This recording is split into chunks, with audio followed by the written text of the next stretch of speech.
Hey everyone, Technomentary here with the video for you guys. In today's video, I'm going to show you how to install a SIM card on your Android phone. So let's get started. Now this is obviously for newer Samsung phones. So first thing you'll need is a SIM card, of course. Usually get it from your carrier.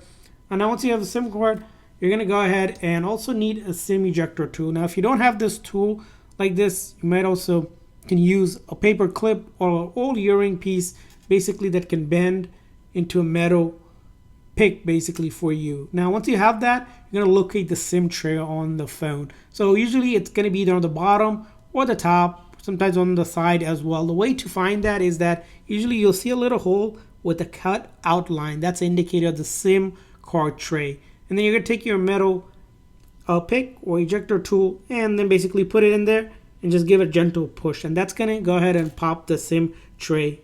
After it pops out, you're going to just basically take your fingers and just slowly pull it out.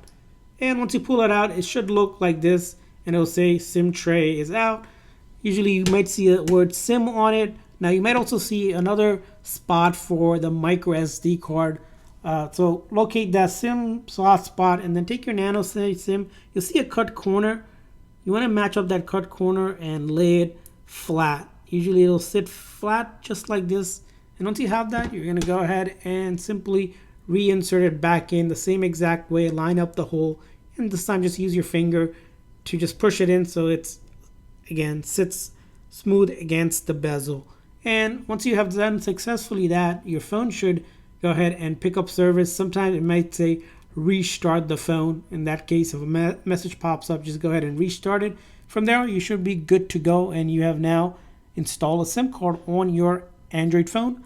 I hope this video was helpful. If so, please consider a like and subscribe button for more tips and tricks for your Android phone. We'll see you guys next time.